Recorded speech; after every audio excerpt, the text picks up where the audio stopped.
जय श्री राम, सत श्री अकाल। आप सभी का हेडलाइन भोजपुरी में स्वागत है। आइए खेसारी लाल यादव जो लाइव में क्या क्या बातें की हैं उन बातों पर कुछ चर्चा कर लेते हैं। क्या सही थी और क्या गलत था। उन्होंने जिसको नहीं चाहा उसको हम नचाएंगे। खुद तो नाच लो यार, खुद कब नाचोगे यार। जिस तरह से आपने सुना, खेसारी लाल यादव कह रहे हैं पवन सिंह को, पहले खुद तो नाच लो, तुम कब नाचोगे। तो मैं आप सभी को बता दूं, खेसारी लाल जो ये बात कह रहे हैं ये सरासर गलत है, क्योंकि जितना भी पवन सिंह नाचते हैं और जितना भी उनको नाचने आता है उतना उनके लिए काफ़ी है, क्योंकि पवन सिंह कोई प्रॉपर डांसर नहीं है कि उनको डांस क्लास लेने की ज़रूरत है। वो एक सिंगर है और जितना भी उनको स्टेप आता है उतना उनके लिए काफ़ी है। और पवन सिंह ने काफ़ी फिल्में की हैं, काफ़ी एल्बम सॉन्ग किए हैं और काफ़ी वीडियो आपने देखा होगा, तो उनके जो डांस करते हैं वो भी काफ़ी पॉपुलर है, जो कमर हिला के करते हैं। तो डांसिंग क्लास लेने की ज़रूरत नहीं है। इस जो बात बोल रहे हैं ये सरासर गलत है, ऐसा नहीं बोलना चाहिए। पूरी में मैं जो कर दिया हो वो दुनिया करेगी। कितने साल पुराने हो यार, 150 साल से आज बड़का धरती पर तू है, 150 साल एलियन होगा का। और आप बात करते हैं 150 साल पुराने की और एलियन की बात करते हैं। क्या पवन सिंह एलियन है? तो नहीं, जो आप बोल रहे हैं ये सरासर गलत है।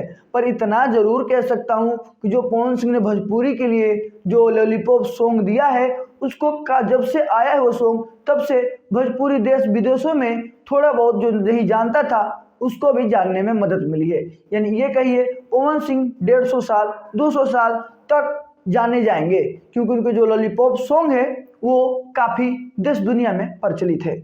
और बात रहा घमंड का, जो पवन सिंह ने ये बात बोला उस समय पवन सिंह का घमंड साफ तौर पर दिख रहा था। पर आपका घमंड है तभी तो आप भी ये सारी बातें बोल रहे हैं। मिस्र से लेकर हनुमान पट्टा तक, भरत शर्मा से लेकर गोपाल राय जी से लेकर मदन राय जी से विष्णु ओझा जी से लेकर ये जितने भी हमारे धरोहर हैं ये इन्होंने कुछ नहीं किया। आपने लकीर खींचा। जहां तक लकीर की बात है कि मैंने जो खींच दिया है, जो मैंने कर दिया है उसी पे रेंगोगे, तो ये सारी बातें उन्होंने आपको बोला है। आप वीडियो को पूरा देखे होंगे तो वो कह रहे थे कि ट्रेंडिंग में आकर मैं पहले पे हूँ, मैं दूसरे पे हूँ, लाइव में आकर, ये सब आप ही बोलते हैं। यानी ये खेसारी लाल यादव कहीं डायरेक्ट बोल रहे थे कि आप रेंगोगे और रेंगते रहोगे। तो ये सरासर गलत है जो पवन सिंह ने बोला है, क्योंकि पवन सिंह के बदौलत खेसारी लाल यादव नहीं रेंग रहे हैं, क्योंकि खेसारी लाल यादव अपने दम के बदौलत आज जो भी इंडस्ट्री में किए हैं अपने दम के बदौलत किए हैं।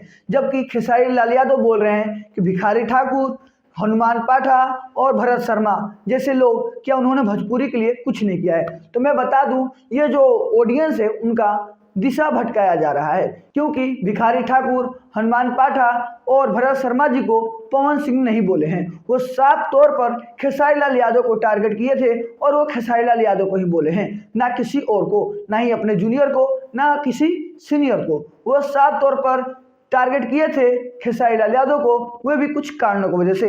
आप पिछले में जाइएगा तो आपको कारण पता चल जाएगा क्या कारण था। ये जो भरत शर्मा और भिखारी ठाकुर की बात किया जा रहा है, जो फैलाया जा रहा है अफवाह, ये सरासर गलत है, क्योंकि उन्होंने उनको नहीं बोला था। उन्होंने बोला था मात्र ये बात खेसारी लाल यादव के लिए, क्योंकि लाइव बार बार खेसारी लाल यादव और ट्रेंडिंग के बाद खेसारी लाल यादव ही करते हैं।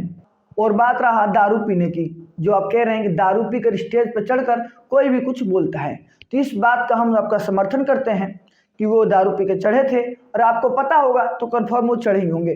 पर आपको भी तो सोचना चाहिए कि अगर कोई दारू पी लेता है तो निशा में हो जाता है, यानी वो पियक्कड़ हो जाता है। और दारू पीने वाले जो होते हैं उनके नशा में जब रहते हैं तो उनसे ये सारी बातें नहीं बोली जाती और ना ही उनके मुंह लगा जाता है, क्योंकि दारू के नशा में कोई भी कुछ भी बोलता है। अगर आपको पूछना ही था तो उनको पर्सनली फ़ोन करके पूछ लेते, क्या भैया आप हमारे बारे में ऐसे क्यों बोले, जब आपको पता क्या था कि वो दारू पिए हैं और दारू पीने के नशे में आदमी कोई भी कुछ भी बोलता है और ऐसे आदमी के मुंह नहीं लगना चाहिए।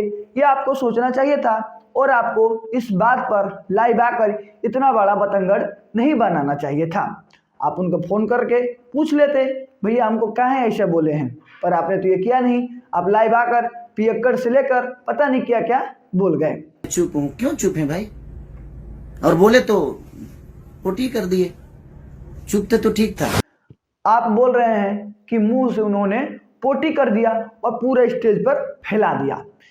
ठीक है, उन्होंने पोटी किया, जो भी वहाँ पर हुआ गलत हुआ, जो भी उन्होंने बोला गलत बोला, पर आप जो लाइव में बोले ये भी तो सरासर गलत है। यानी अगर उन्होंने पोटी किया है तो आप भी तो यहाँ पर आकर पोटी किए हैं, जिससे आपको नहीं, पवन सिंह को नहीं, पूरी की पूरी भोजपुरी इंडस्ट्री को नुकसान सहना पड़ा है। यानी कई कलाकारों में टकराव का माहौल देखने को मिला, सिर्फ मात्र ऐसे ऐसे बातों करने से। आप फोन करके पूछ लेते तो ना इतना बात बिगड़ता और ना इतना सारा सब कुछ होता। कंपटीशन हम उनसे करते हैं ना जो हमारे लायक होते हैं, जो हमें हमारी ऊर्जा को मैच कर दें। आपके बस की पूरे जीवन का तो जितना लोग के लागत है ना कि खेसारिया बहुत कमजोर बा, तो तू लोग हमारे से एक दिन लड़िए लो, एक दिन अखाड़ा, पूरा भोजपुरी में अखाड़ा खोला जाओ, उनके कुश्ती कर लिया, तब समझ में आ जाए केकरा लगे कितना ताकत बा। हमने जो किया हमने क्या बात करते हैं आप अखाड़ा की, कुश्ती की और बॉडी की, तो पता नहीं क्या क्या बातें आप इस तरह से करते रहते हैं। तो मैं आप सभी को बता दूं, कलाकार को एक अखाड़ा और दौड़ने का शोभा नहीं देता, कलाकार को कलाकारी शोभा देता है। अब बात करना है तो उनसे आप सिंगिंग में बात कीजिए, एक्टिंग में बात कीजिए, और अगर ज़्यादा बात करना है तो उनसे फैशन या और भी सारी चीज़ों में बात कर सकते हैं। पर मैं आप सभी को बता दूं, सिंगिंग की बात किया जाए तो पवन सिंह आपसे हमेशा ही आगे थे, आज भी वो आगे हैं। और एक्टिंग की बात किया जाए कि आप मेरे से ज़्यादा अच्छा एक्टिंग करते हैं, जिसमें 100 से भी ज़्यादा मूवी उनकी हिट रही हैं। तो ये बिना एक्टिंग और बिना एक्शन और बिना उनका क्वालिटी के बिना इतनी सारी फिल्में नहीं ऑफर होती और ना ही इतनी फिल्में हिट होती। तो उनमें वो सारी काबिलियत है जो आप उनको गिनाना चाहते हैं। आप में भी काबिलियत है, इसमें कोई शक नहीं, पर एक कलाकार के मुंह से अखाड़ा और कुश्ती, ये सारी बातें शोभा नहीं देता। आपको अगर उनसे टकराना है तो जाइए सिंगिंग में टकराइए। तो ये भी आपका घमंड बोल रहा था और उनका भी घमंड बोल रहा था, इससे पूरा का पूरा भोजपुरी इंडस्ट्री को नुकसान पहुंचा है, जिससे विवादित शुरू हो चुका है। आपको अपने मुंह पे नियंत्रण रखना चाहिए कि आप क्या बोल रहे हैं। आप पोटी से लेके बॉक्सिंग से लेके आप उनको परिवार को भी टारगेट किए हैं, जो सरासर गलत है।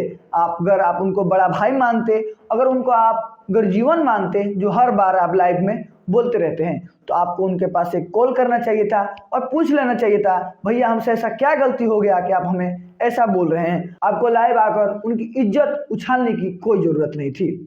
आप ऐसा पता नहीं कौन से अहंकार में किसके सिखाने पर और कैसे कर दिए, पर आपसे ऐसी उम्मीद नहीं थी, जिससे पूरी की पूरी भोजपुरी इंडस्ट्री को बदनामी का दाग लग गया है। और इसकी भरपाई पूरी की पूरी भोजपुरी इंडस्ट्री कर रही है, जिसमें छोटे से बड़े कलाकार आपके खिलाफ, कोई आपके पक्ष में तो कोई आपके विपक्ष में। ऐसा माहौल नहीं था जिस तरह से आज ये माहौल हो गया है। उम्मीद करते हैं कि आगे आप अच्छा करेंगे अपने दर्शकों के लिए, और पावर स्टार पवन सिंह हो या ट्रेंडिंग स्टार शैलाल यादव हो, सभी अपने दर्शकों के लिए अच्छा करेंगे और अपनी जुबान पर, अपनी बातों पर नियंत्रण रखेंगे, ताकि उनके ऑडियंस हो या दूसरे कोई और के ऑडियंस हो या भोजपुरी श्रोता हो, कोई भी आपकी बात सुन सके। और उम्मीद करते हैं कि आप अपने गानों पर भी नियंत्रण रखेंगे, क्योंकि काफ़ी गाना चोरी का मामला आ रहा है, अश्लीलता का मामला आ रहा है, गाना नाम लेकर गाने का मामला आ रहा है। तो काफ़ी इन सब बातों पर ध्यान रखिए और भोजपुरी को आगे बढ़ाने का काम कीजिए।